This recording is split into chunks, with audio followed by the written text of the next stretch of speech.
Hi movie රිවියුස් සිංහලෙන් channel එකට ඔයාලව සාදරයෙන් පිළිගන්නවා. මේ වීඩියෝ එකෙන් අපි කතා කරන්නේ 2023 දී රිලීස් වුණ The Animal Kingdom කියන ෆිල්ම් එක ගැනයි. මේ කතාව පටන් ගන්නේ ට්‍රැෆික් එකේ හිර වෙලා ඉන්න එමිල් සහ එයාගේ තාත්තා වෙන ෆ්‍රැන්සිස් වචන හුවමාරුවක් කරගන්න සීන් එකකින්. ඇත්තටම මෙයාලා යන්නේ එමිල් මුලින් යන්න බැහැ කියලා කියපු ගමනක් වගේම එයා නිසාම මේ යන ගමන මේ වෙද්දීත් පරක්කු වෙලා තමයි තියෙන්නේ. ඉතින් තාත්තගේ බැනුම් වලින් හෙම්බත් වුණ එමිල් ඊළඟට කාර් එකෙන් බැහැලා යද්දී ෆ්‍රැන්සිස් එයාගේ පස්සෙන්ම යනවා වගේම මෙන්න මේ වෙලාවේදී තමයි මෙයාලා දෙන්න අමුතු විදිහට හෙලවෙන ඇම්බියුලන්ස් එකක් දකින්නේ. ඒ එක්කම මේක ඇතුලෙන් අමුතු සද්දයකුත් ඇහෙන ගමන් ඊළඟට මේ ඇම්බියුලන්ස් එකේ ජනෙල්වල වීදුරුත් බිඳිලා යනවා දකිද්දී ඉක්මනටම ෆ්‍රැන්සිස් කරන්නේ එමිල්වත් ඇදගෙන හැංගෙන්න යන එක. ඊළඟට ඒකේ දොර ඇරුණට පස්සේ එතනින් භාගයක් මිනිහෙක් වගේ සහ ඉතුරු භාගේ කුරුල්ලෙක් වගේ පේන විකෘති සතෙක් එළියට ඇවිත් එතන තිබුණ කාර් එකක් උඩට නගිනවා. ඊළඟට මෙතනට එන ආරක්ෂක නිලධාරීන් මේ සතාව අල්ලගන්න හැදුවත් මේ සතා නම් කෑ ගහලා දඟලන ගමන් අන්තිමට කොහොම හරි මෙතනින් පැනලා යන්නේ මේක දකින්න හැමෝවම බය කරවන ගමන්. ටික වෙලාවකට පස්සේ එමිල් සහ ෆ්‍රැන්සිස් දෙන්න හොස්පිටල් එකට ගිහින් මේ විදිහටම විකෘති සතෙක් වෙලා ඉන්න එමිල්ගේ අම්මා වෙන ලානට ප්‍රතිකාර කරන ඩොක්ටර්ව හම්බ වෙනවා කියලාත් අපිට බලාගන්න පුළුවන්. ඉතින් නැත්තටම පහුගිය අවුරුදු 2 තිස්සේම අද්භූත විදිහට රටේ එක පැතිවල මිනිස්සු එක පාරටම මේ විකෘති සත්තු විදිහට හැරෙන්න පටන් අරන් තියනවා වගේම ගොඩක් වෙලාවට එයාලා ප්‍රචණ්ඩකාරී විදිහට තමයි හැසිරෙන්න අරගෙන තියෙන්නේ. ඒ නිසාම රටේ ඉන්න බලධාරීන් එයාලව අල්ලගෙන විශේෂ මධ්‍යස්ථානවලට අරගෙන ගිහින් මේ විකෘති සත්තුන්ට නිදි බෙහෙත් දීලා මේකට ප්‍රතිකාරයක් හොයාගන්න හිතාගෙන එයාලව අධ්‍යයනය කරන්නත් පටන් අරගෙන තියෙනවා. ඉතින් ගොඩක් මිනිස්සු මේ විකෘති සත්තුන්ට බය නිසා එයාලා නම් කැමති මේ සත්තුන්ව මේ ලෝකයේ නැති කරලා දාන්න. එමිල්ගේ අම්මත් එමිල්ගේ මූණ හූරපු දවසේ ඉඳලා එයාට අම්මව පේන්නේ ගොඩක් භයානක කෙනෙක් විදිහට. ඒ නිසා එයා අම්මව බලන්න අකමැති වුණත් ෆ්‍රැන්සිස් නම් තවමත් ලානා එයාගේ පවුල කෙනෙක් විදිහට තමයි සලකන්නේ. ඒ වගේම දකුණු පළාතේ මේ සම්බන්ධව ගොඩක් පහසුකම් තියෙන පරීක්ෂණාගාරයක් හදලා තියෙන නිසා ලානව එහෙට යවන්න ඕන කියලා මේ ඩොක්ටර් කියද්දීම ෆ්‍රැන්සිස් ඒකට ගොඩක් උනන්දුවෙන් කැමති වෙනවා. මොකද එයාට ඕනේ ලානව කොහොම හරි ඉක්මනට සනීප කරගන්න. ඒ වගේම ලානා ගැන එක දේවල් කියන මිනිස්සුන්ගෙන් ඈත් වෙලා එමිල් එක්ක ඒ පැත්තටම ගිහින් අලුතින් ජීවිතය පටන් ගන්නත් ෆ්‍රැන්සිස් මේ වෙලාවේ හිතා ගන්නවා. ඊළඟට තාත්තයි පුතයි ලානාගේ කාමරයට යද්දීම එමිල් මේ කාමරේ බිත්ති පුරාම තියෙන සීරීම් ලකුණු දකින නිසා එයා අම්මා ළඟට යන්නේ නැති වුණත් ෆ්‍රැන්සිස් නම් ලානා ළඟින්ම වාඩි වෙලා එයා එක්ක කතා කරන්න ගන්නේ ඒක එයාට හොඳ වෙන්න උදව්වක් වෙයි කියලා හිතාගෙන. හැබැයි එයාලා කියන කිසිම දෙයක් ලානට තේරුම් ගන්න පුළුවන් වෙයි කියලා නම් එමිල්ට කිසිම විශ්වාසයක් නැහැ. ඉතින් මෙහෙම සති කිහිපයකට පස්සේ එමිල් සහ ෆ්‍රැන්සිස් දෙන්න එයාලගේ බල්ලවත් අරගෙන දකුණු පළාතට ළඟ තියෙන කැලයක් ළඟ එයාලගේ අලුත් ගෙදරට එනවා. ඊළඟට එමිල් ඉක්මනින්ම ඒ පළාතේ අලුත් ස්කෝලෙකට ඇතුල් වෙනවා වගේම එයාගේ ගුරුවරයා එයාව පන්තියේ ළමයින්ට අඳුන්වලා දෙන අතරේ මෙතන ඉන්න නීනා කියන ගැහැණු ළමයාට නම් එමිල් ගැන ප්‍රශ්න ගොඩක් තියෙනවා කියලා තමයි අපිට පේන්න තියෙන්නේ.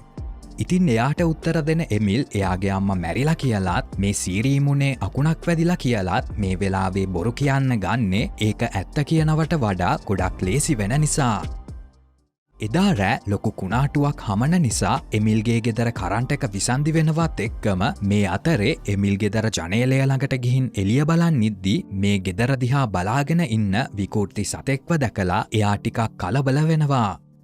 හැබැයි ඒත් එක්කම ෆ්‍රැන්සිස් ෆියුස් බෝඩ් එක හදලා ගෙදරට ආයෙමත් කරන්ට් එක ගත්තට පස්සේ මේ විකෘති සතා ඒ වෙනකොටත් අතුරුදන් වෙලා ගිහින් තියෙනවා. ඊළඟ දවසේ හදිස්සි ඇමතුම් වංශයෙන් ලැබෙන කෝල් එකක් නිසා මේ දෙන්නම ඒ පැත්තේ තියෙන වැවක් ළඟට ඉක්මනින්ම යද්දී ඒ වෙනකොටත් පොලිසිය වගේම ගිනි නිවන හමුදාවත් ඇවිල්ලා ඒ පැත්තම වහලා දාලා තමයි තියෙන්නේ. ඉතින් ඇත්තටම වෙලා තියෙන්නේ මේ කුණාටුව නිසා පාරෙන් එළියට පැනපු ඇම්බියුලන්ස් එකක් මේ වැවට පෙරලිලා ගිහින් තියෙනවා. මෙතනදී එක පොලිස් නිලධාරියෙක් මැරුණ විකෘති සතෙක්ව අරන් එනවා දකිද්දී නම් ෆ්‍රැන්සිස් ගොඩක් කලබල වෙනවා. මොකද මේ ඇම්බියුලන්ස් එකෙන් තමයි එයාගේ බිරිඳ ඇතුළුව විකෘති සත්තු විදිහට හැරුණ අයව අරගෙන ඇවිත් තියෙන්නේ. මේ වෙද්දී ඒ සත්තුන්ගෙන් භාගයක්ම වගේ මැරිලා ගිහින් තියෙනවා වගේම පේන විදිහට ඉතුරු අය එතනින් පැනලා ගිහින් තියෙනවා. ඉතින් මේ වෙලාවේ පොලිස් නිලධාරීන්ටත් කරන්න දෙයක් හිතාගන්න බැරුව ඉද්දී ෆ්‍රැන්සිස් එයාගේ බිරිඳගේ නම කියලා කෑගහද්දී එතනට මේ ජූලියා කියන නිලධාරිය ඇවිත් කියන්නේ එයාලට ලානගේ මලසිරුර හම්බ වුණේ නැති නිසා ගොඩක් දුරට එයා කැලේ කොහේ හරි ඉන්න ඉඩ තියෙනවා කියලා. ඉතින් එයාලා ගෙදරාවට පස්සේ ෆ්‍රැන්සිස් ඊළඟට එයාලගේ ඇඳුම්වත්තේ හැමතැනම එල්ලන්න පටන් ගන්නවා. මොකද එයා හිතන්නේ එයාලගේ සුවඳට ලානා එයාලව හොයාගෙන එයි කියලා. ඊළඟ දවසේ ස්කෝලෙදි පන්තිය ළමයින්ම කඹාදින්න එයාලගේ ක්‍රීඩා ගුරුවරයා එක්කගෙන යනවා වගේම මේ තරඟයේ එක වෙලාවකදී එමිල් ඇරෙන්න එයාගේ කණ්ඩායමේ අනිත් ඔක්කොම බිමට වැටෙනවා වුණත් එයා මේ කඹය තනියම ඇඳගෙන ඉඳලා අන්තිමට ආයෙමත් එයාගේ කණ්ඩායමේ අය එකතුනාට පස්සේ එයාලට දිනන්න පුළුවන් වෙනවා.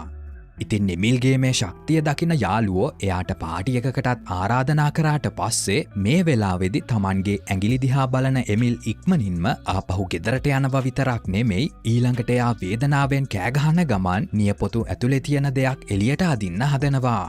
ඉතින් ඇත්තටම මේ වෙලාවේ අමුතු පුංචි නියපොතු වගේක් දකින එමිල් තමනුත් විකෘති සතෙක් වෙන්න පටන් අරගෙන තියෙනවා කියලා තේරුම් අරගෙන මෙතනදී ගොඩක් කලබල වෙනවා. ඊළඟට එයා කණ්ණාඩියක් ළඟට ගිහින් එයාගේ කොඳු වැටපේලිය දිහා බලද්දී ඒකෙත් හැඩය අසාමාන්‍ය විදිහට වෙනස් වෙන්න පටන් අරන් තමයි තියෙන්නේ. ඉතින් එමිල්ට කරගන්න දෙයක් හිතාගන්න බැරුව තරහින් බාත්රූම් එකේ තියෙන දේවල් එහාට මෙහාට විසි කරලා ඊළඟට බාත් ටබ් එකට නැගලා අඬන ගමන් නාන්න පටන් ගද්දී එයාගේ බල්ලත් මේ වෙලාවේ ටබ් එකට ඇවිත් එමිල්ව ලෙව කන ගමන් එයාව සංසුන් කරන්න උත්සාහ කරනවා. මේ අතරේ ෆ්‍රැන්සිස්ට සුපර්මාකට් එකකදී අහම්බෙන් වගේ ජූලියාව හම්බ වෙනවා වගේම එයා කියන්නේ රජය මේ ගැන හොයන්න හමුදාව යවන්න නියමිත නිසා පොලිසිය තවදුරටත් මේ ගැන හොයන්නේ නැහැ කියලා. හැබැයි ඒත් එක්කම මෙතනදී විකෘති සතෙක් දැකලා කෙනෙක් කෑ ගහන සද්දේ මේ දෙන්නට ඇහෙද්දී ජූලියා මෙතනින් මිනිස්සු අයින් කරගන්න උත්සාහ කරන අතරේ ෆ්‍රැන්සිස් කරන්නේ මේ විකෘති සතා ඇත්තටම එයාගේ බිරිඳද කියලා දැනගන්න උත්සාහ කරන්න. කොහොම වුණත් මේ ඉන්න භාගයක් බූවල්ලෙක් වගේ වුණ කෙනා මාළු විතරක් කන නිසා එයා මාළු හොයාගෙන තමයි මේ සුපර්මාකට් එකට ඇතුල් වෙලා තියෙන්නේ. ඉතින් මේ සතා Tamanව අනිත් අය දැක්කා කියලා තේරුම් ගත්තම එයා කරන්නේ එතන බඩු මේ කට්ටිය දිහාට විසි කරලා එතනින් පැනලා යන්න හදන එක. කොහොම වුණත් බණ්ඩක්කා වගේ ලිස්සල යන අයව අල්ලන්න පළපුරුදු නිලධාරියෙක් වෙන ජූලියාට අන්තිමට මේ විකෘති සතා පස්සෙන් ගිහින් එයාව අල්ලගන්න පුළුවන් වෙනවා. ඉතින් මේ අතරේ බඩු කබඩ් එකක් යට හැංගිලා ගොඩක් බයෙන් ඉන්න තවත් විකෘති සතෙක්ව ෆ්‍රැන්සිස් දකිනවා වුණත් එයා මේ දේ නිලධාරීන්ට කියන්න යන්නේ නැහැ. දවස් කිහිපයකින් එමිල් පාටි එකට ගිහින් යාළුවන් එක්ක විනෝද වෙන ගමන් නිද්දී ළඟදිම තියෙන ප්‍රදර්ශනයට සූදානම් වෙන ළමයෙක් ගේන කඩුවක් එමිල්ගේ පන්තියේ යාළුවෝ වර්ණනා කරන්න පටන් ගන්නවා. එතකොටම ඇල්කොහොල් වලින් ගොඩක් මත් වෙලා ඉන්න එමිල් ඊළඟට පුටුවෙන් වැටෙනවා විතරක් නෙමෙයි නීනා ඒක හරියන්න එයාට බෙහෙතකුත් දෙනවා. හැබැයි මේ වෙලාවේ එමිල් නීනාගේ අත ලෙව කන ගමන් මේ බෙහෙත ගද්දීම ඒක දකින අනිත් අය ටිකක් එයා දිහා පිළිකුලෙන් වගේ බලද්දී ඊළඟට ලැජ්ජාවට පත්වෙන එමිල් කැලෑව පැත්තට දුවගෙන යද්දී එයාට මේ විදිහට විකෘති වුණ සත්තු කරන සද්දත් ඇහෙන්න පටන් ගන්නවා. ඊළඟ දවසේ උදේ මෝටර් බෝට්ටුවක සද්දයක් ඇහිලා එමිල් කැලේ මැද ඇහැරෙද්දී එයා ඉන්න වැව ළඟ වගේම මේ වෙලාවේදී එයාගේ කටේ ලේ තියෙනවා කියලා දැනිලා ඉක්මනටම එයා ආයෙමත් ගෙදරට යන්න ගන්නවා. ඊළඟට බාත්රූම් එකට යන එමිල් උගුරේ තිබිලා කුරුළු පිහාටුවක් එළියට ගද්දී එයාට තේරුම් යනවා Taman ඊයේ රෑට කුරුල්ලෙක්ව කාලා තියෙනවා කියලා. ඒකෙන් පස්සේ ෆ්‍රැන්සිස් සහ එමිල් දෙන්න පොලිසියෙන් දාලා තියෙන බාධකත් ගණන් නොගෙන ලානව හොයන්න කැලෑව ඇතුළට යද්දී ලානා වෙනස් වෙන්න පටන් ගන්නවා දකිද්දී ෆ්‍රැන්සිස්ට මොකද හිතුනේ කියලා එමිල් අහනවා වගේම ඒ වෙලාවේ Tamanට කිසිම බයක් දැනුනේ නැහැ කියලාත් පොඩ්ඩක් වෙනස් වුණාට තවමත් ලානා කියන්නේ එයාගේ බිරිඳ කියලා තමයි ඊළඟට ෆ්‍රැන්සිස් නම් කියන්නේ. මේ විදිහට රෑතිස්සේ දෙන්න කාර්කේ යන ගමන් ලානව දිගටම හොයන්න ගන්නේ ලානගේ ආසම සින්දුවත් පුළුවන් උපරිමයෙන්ම ඇහෙන්න දාලා සහ අන්තිමට මේ තාත්තයි පුතයි දෙන්න එදා රෑ කාරක ඇතුලේම ගත කරන්නත් ඊළඟට තීරණය කරනවා. ඊළඟ දවසේ උදේම එමිල්ලයාගේ නියපොතුවායමත් වෙනස් වෙන්න අරන් තියෙනවා කියලා දකින අතරේ එක පාරටම එයාගේ බල්ලා එතනදී දුවල යනවා දකින එමිල් එයාගේ පස්සෙන් යන්න ගද්දී අන්තිමට එයා ගහක් උඩ භාගයක් කටුස්සෙක් වෙලා ඉන්න ළමයෙක්ව හොයාගන්නවා. ඉතින් මේ වෙලාවේ අපි කතාව මුලදි දැක්ක කුරුළු සත්වයා එක පාරටම මෙතනට ඇවිත් එමිල්ව බිමට දාගෙන එයාගේ තටුවලින් එමිල්ගේ උරහිස්වල ලේ එන්නම පහුරු ගන්න පටන් ගන්නවා. හැබැයි ටික වෙලාවකින් එමිල්ගේ ඇස් දැක්කට පස්සේ එයාත් මේ වගේම විකෘති සතෙක් වෙලා ඉන්නේ කියලා දැනගන්න මේ කුරුළු සතා ඊළඟට ටිකෙන් ටික පස්සට යනවා. ඒකෙන් පස්සේ එමිල් කෑගහපු සද්දෙට ෆ්‍රැන්සිස් මෙතනට ඇවිත් මේ කුරුළු සතාට පැත්තකට වෙන්න කියන ගමන් ඊළඟට එමිල්වත් ඇදලා අරගෙන එතනින් එළියට එක්කගෙන යනවා. එයාලා ආපහු කාරෙකටාවට පස්සේ ෆ්‍රැන්සිස් එමිල්ව හොස්පිටල් එකකට එක්කගෙන යන්න හදද්දී මේ වෙලාවේ Taman ගැන ඇත්ත හෙළිවෙයි කියලා බය වෙන එමිල් හොස්පිටල් එකට යන එක ප්‍රතික්ෂේප කරනවා වගේම ඒ නිසා තාත්තයි පුතයි ආයෙමත් බැනගන්න පටන් ගන්නවා. මේ අතරෙම අන්තිමට අශ්වයේ කාරෙකට හැප්පෙන්න ඔන්න මෙන්න තියලා කාරෙක නතර කරගන්න ෆ්‍රැන්සිස්ට මෙතනදී හම්බ වෙන ජූලියා කියන්නේ විකෘති සතෙක් මේ අශ්ව ගාලට පහර දීලා තියෙනවා කියලා. ඉතින් මේ වෙලාවේ ෆ්‍රැන්සිස් එයාගෙන් එමිල්ට බෙහෙත් ටිකක් දාගන්න උදව් කරන්න කියලා ඉල්ලුවට පස්සේ මෙතන ඉන්න හමුදා නර්ස් කෙනෙක් එමිල්ගේ තුවාල මහලා දාන්න ගන්නේ බල්ලෙක් එයාගේ උරහිස කෑවා කියන කතාව විශ්වාස කරන ගමන්. හැබැයි ඊළඟට අපිට බලාගන්න පුළුවන් ගෙදර ඇවිත් ඉන්න එමිල් මේ තුවාලයට දාපු මැහුම් ගලවලා දාලා එයාගේ තුවාලය ලෙව කන්න ගන්න විදිහ. මෙහෙම ටික දවසකින් පස්සේ එමිල් ස්කෝලේ ලැබ් එකේ ඉන්න අතරේ එයාගේ උගුරේ තිබිලා ගත්ත පිහාටුව වගේම පිහාටුවක් දාපු මාලයක් නීනා දාගෙන ඉන්නවා කියලා එයා දකිනවා.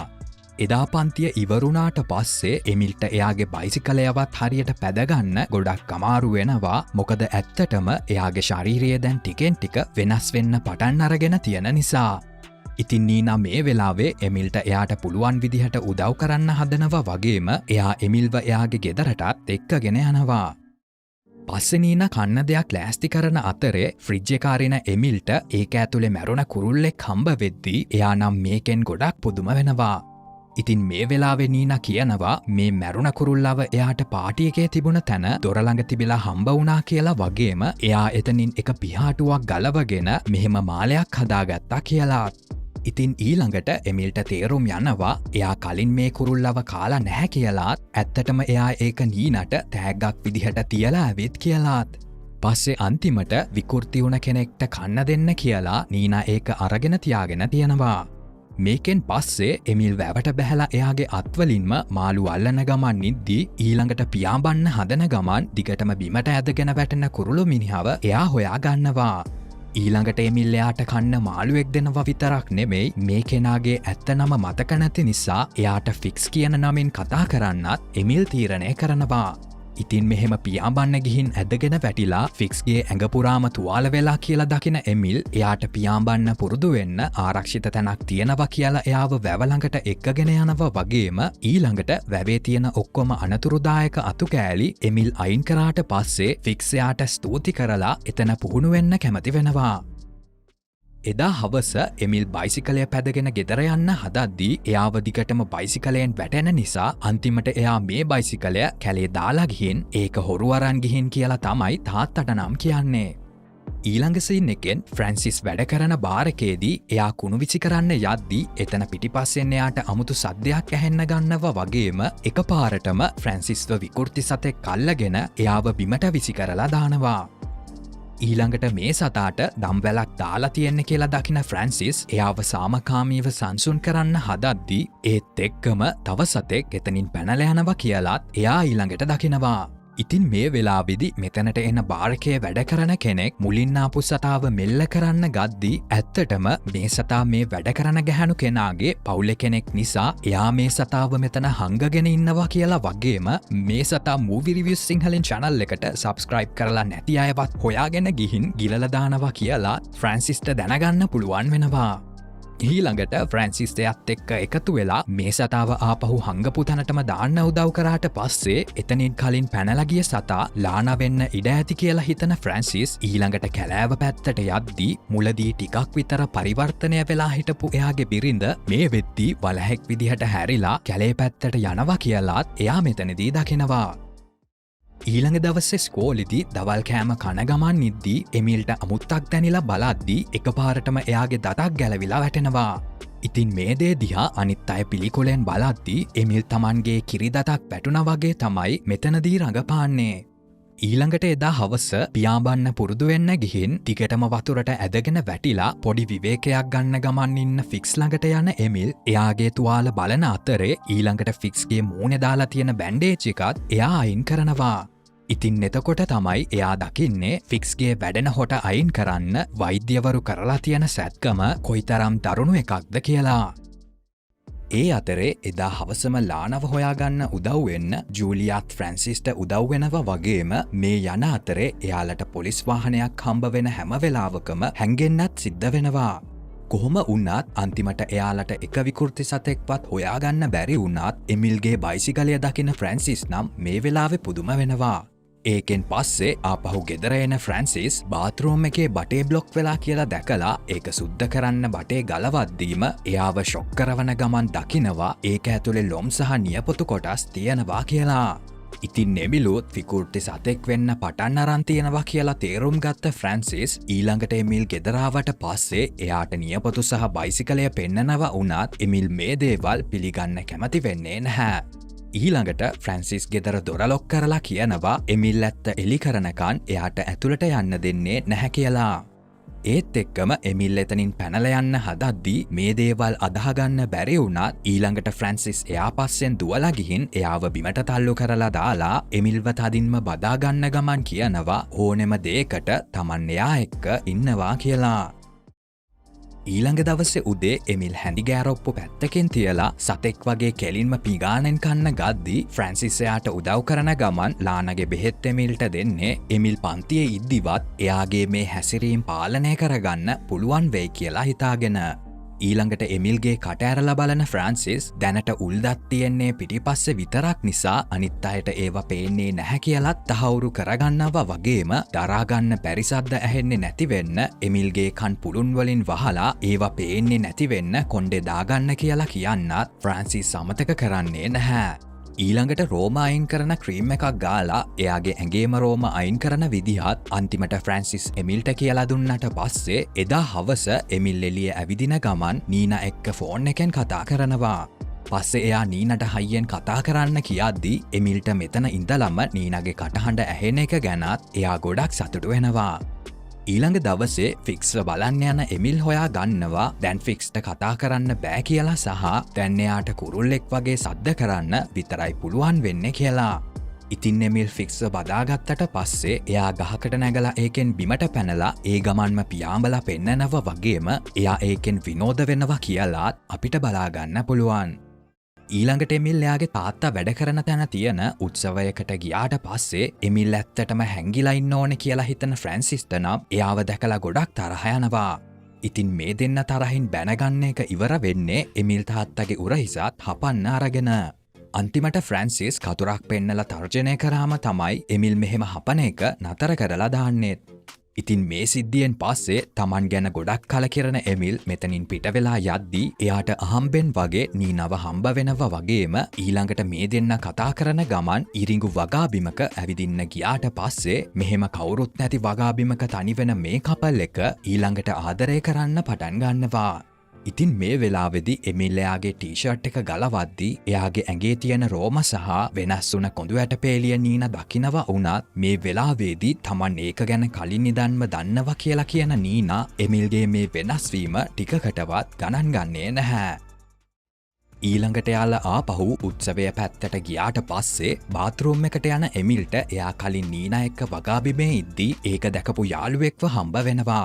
ඉතින් මේ ළමයා එයා අතේ තියෙන සත්තුන්ට විතරක් ඇහෙන රිමෝට් එකකින් ශබ්ද තරංගයක් පිට කරන්න ගද්දී ඇත්තටම මේ සද්දයෙන් එමිල්ගේ කන් වේදනාවට පත්වෙනවා වගේම ඒක දරාගන්නම බැරි වෙද්දී මේකෙන් බය වෙලා එමිල් මේ ළමයාගේ මූණත් හූරලා දාලා ආපහු හැංගෙන්න වගාබිම පැත්තට යනවා. ඒ අතරේ මේ පිරිමි ළමයා එතන හැමෝටම මේ ගැන කියනවා විතරක් නෙමෙයි පස්සේ මෙතන අය එයාලගේ ආයුධ අතට අරගෙන පොලිසියටත් කතා කරනවා. ඉක්මනින්ම බල්ලෙක් එමිල්ව හොයාගන්න ගියත් එමිල් ඒ බල්ලව බුරලා බය කරාට පස්සේ මේ බය වුණ බල්ලා එතනින් දුවනවා දකින දෙන්නෙක් ඒ පැත්තට වෙඩි තියන්න පටන් ගන්නවා. ඒත් එක්කම එමිල් එතනින් පුළුවන් තරම් ඈතට දුවද්දී මිනිස්සු කණ්ඩායමක් එයාව දිගටම පන්නගෙන යන්න පටන් ගද්දී ඒත් එක්කම එක්කෙනෙක් එයාට වෙඩි තියන්න ඉලක්කය ගද්දීම ෆික්ස් එතනට පියාඹගෙන ඇවිත් ඒ කෙනාව නියපොතු වලින් තුවාල කරලා දානවා. මොකද ෆික්ස් Taman වෙනුවෙන් එමිල් කරපු දේවල් අමතක කරලා නැහැ. ඒකෙන් පස්සේ ෆික්ස් කැලේ ඇතුළට පියාඹගෙන යන්නේ එමිල්ට එයාගේ පස්සෙන් එන්න පුළුවන් වෙන්න. පොලිස්කාර එකක් මේ වෙද්දිත් එයාලගේ පස්සෙන් එන නිසා මේ කට්ටියගෙන් බේරෙන්න එමිල් වැවේ එහා පැත්තට යද්දීම මේ තරහින් ඉන්න මිනිස්සු වෙඩි තියන්න පටන් ගද්දී ඒ වෙඩි පාරක් වදින ෆික්ස්ට අවාසනාවන්ත විදිහට එමිල්ගේ අත් දෙක උඩ ඉද්දීම අවසන් ගමන් යන්න සිද්ධ වෙනවා. ඉතින් විනාඩි කිහිපයකට පස්සේ මේ මිනිස්සුන්ට ෆික්ස්ගේ සිරුර හම්බ වුණාත් එමිල්ගේ හෝඩුවාවක් නම් එයාලට දකින්න ලැබෙන්නේ නැහැ. ඊළඟ දවසේ එමිල් කැලේ හැංගිලා ඉද්දී බඩගින්නට එයා හොයාගන්න හැම පළතුරක්ම කන්න පටන් ගන්නව වගේම එදා හවස එයා ගහක් උඩට නැගලා රෑට ඉන්න සත්තු එක්ක උඩුබුරන්නක් පටන් ගන්නවා. ඉතින් මෙතනදී එමිල් වෘකයෙක් විදිහට හැරෙන්න පටන් අරන් තියෙන්නේ කියලා තමයි අපිට පේන්න තියෙන්නේ. ඊළඟ දවසේ මේ කැලයට කුණාටුවක් හමන නිසා එමිල් ගුහාවක් අස්සේ හැංගිලා කාලය ගත කරද්දී එයා ඉන්න තැනට වලහෙක් ආවම නම් එයා ගොඩක් බය වෙනවා වුණත් වැඩි වෙලා නොයාම එයා තේරුම් ගන්නවා ඇත්තටම ඒ ඉන්නේ එයාගේ අම්මා කියලා. ඉතින් එයාලා ඊළඟට එයාලගේ ඔලු දෙක එකට තියලා දෙන්නගේ ආදරය බෙදාගන්නව වගේම එමිල්ට තේරුම් යනවා සතෙක් වුණත් ලානට තවමත් එයාගේ බැඳීම අමතක වෙලා නැහැ කියලා. ඒකෙන් පස්සේ ලානා එතනින් පිට වෙලා යන්නේ එයාගේ පුතා එයාගේ පස්සෙන් එයි කියලා බලාපොරොත්තු වෙන ගමන්. ඉතින් මෙහෙම අම්මා පස්සෙන් යන එමිල්ට මේ වෙලාවේ කලින් හම්බ වුණ කටුසුළමයා වගේම තවත් විකෘති වුණ සත්තු ගණනාවක්ම සාමකාමීව ජීවත් වෙනවා කියලා දකින්න පුළුවන් වෙනවා. හැබැයි ඒ වෙලාවෙම හමුදාව එයාලව හොයාගත්ත සංඥාවක් විදිහට අහසට තියෙන වෙඩිපාරකින් එමිල් සහ මේ අනිත් සත්තු එහා මෙහා දුවලා හැංගෙන්න උත්සාහ කරනවා. කොහොම වුණත් හමුදාව අතිතරංග තියෙන සද්ද පාවිච්චි කරන නිසා මේ විකෘති සත්තුන්ට ඒක දරාගන්න බැරුව බිමට ඇදගෙන වැටෙන්න සිද්ධ වෙනවා. ඉතින් මේ විදිහට හමුදාවෙන් මේ සත්තු අල්ලගෙන යන්න පටන් ගද්දී කටුසුළමයට විතරක් පාට මාරු කරලා මෙතන හැංගිලා ඉන්න පුළුවන් වෙනවා කියලාත් අපිට බලාගන්න පුළුවන්. ඊළඟ දවසේ බීමතින් වැරදිලා කැලෑව පැත්තට ගියේ කියලා ප්‍රකාශයක් කරන්න පොලිසියේදී ෆ්‍රැන්සිස් එමිල්ට උදව් කරනවා වගේම ඊළඟට එමිල්ට මෙතනින් නිදහස් වෙන ලියවිල්ලට අස්සන් කරන්න ඕනේ වුණත් දැන් එයාට පෑනක්වත් හරියට අල්ලගන්න බැරි නිසා ඒ ලියවිල්ලත් මෙතනදී ඉරිලා යන්න ගන්නවා. ඊළඟට මේ පොලිස් නිලධාරියා අලුත් ලියවිල්ලක් දෙද්දී එමිල් එකපාරටම එයාට ගොරවන්න පටන් ගද්දී ෆ්‍රැන්සිස් ඉක්මනින්ම මේ පොලිස් නිලධාරියාට සිහිය නැති වෙන්න පාරක් ගහලා එයාගේ සීල් එක අරගෙන මේ ලියවිල්ලට තියනවා. ඊළඟට පොලිසියේ ඉස්සරහ කවුන්ටරේට මේ ලියවිල්ල පෙන්නගෙනම එයාලට කොහොම හරි මෙතනින් එළියට යන්න පුළුවන් වෙනවා. ඊළඟට එයාලා කාරකට නැගලා මේ නගරයෙන් ඉක්මනින්ම පිට වෙලා යන්න උත්සාහ කරද්දී ඒත් එක්කම පොලිසිය එයාලව පන්නන්න පටන් ගන්නවා. හැබැයි මෙතනදී ෆ්‍රැන්සිස් එයාගේ පුතාට පොරොන්දු වෙනවා එයාව කිසිම පරීක්ෂණාගාරයකට යවන්න Taman ඉඩ දෙන්නේ නැහැ කියලා. ඊට පස්සේ ෆ්‍රැන්සිස් එයාට පුළුවන් උපරිම වේගයෙන් මේ වාහනය පදින ගමන් අන්තිමට මාර්ගබාධකයකුත් කඩාගෙන කොහොම හරි කැලෑව ඇතුළට එනවා. ඒකෙන් පස්සේ ෆ්‍රැන්සිස් එයාගේ පුතාට සමුදෙන ගමන් ඉක්මනින්ම එතනින් පැනල යන්න කියලා කිව්වට පස්සේ උද්‍යෝගයෙන් උඩුබුරන ගමන් මේ කැලේ දිගේ නිදහස වෙනුවෙන් දුවන Tamanගේ පුතා දිහා ෆ්‍රැන්සිස් ගොඩක් සතුටින් බලාගෙන ඉන්නවා කියලාත් අපිට බලාගන්න පුළුවන්. ඉතින් කෙනෙක් මොන ස්වරූපයෙන් හිටියත් ඒ අයට පුළුවන් හොඳින් සලකන්න මොකද අපිටත් කවදා හරි ඒ දේම සිද්ධ වෙන්න ඉඩ තියෙනවා කියන පණිවිඩය සහ තාත්තා කෙනෙක්ගේ ආදරය කොයිතරම්ද කියලා පෙන්නන ගමන් මේ කතාව මේ විදිහට තමයි ඉවර වෙන්නේ. මේ වගේම අම්මා කෙනෙක්ගේ ආදරය ගැන පෙන්නන ගොඩක් හොඳ පණිවිඩයක් දෙන කතාවක් ඔයාලට මේ වීඩියෝ එකෙන් බලන්න පුළුවන්. එහෙනම් අපි ඊළඟ රිවිව් එකෙන් හමු යමු. හැමෝටම සුබ දවසක්. Tongue keeps bleeding from the words I spit, so sharp, so freezing.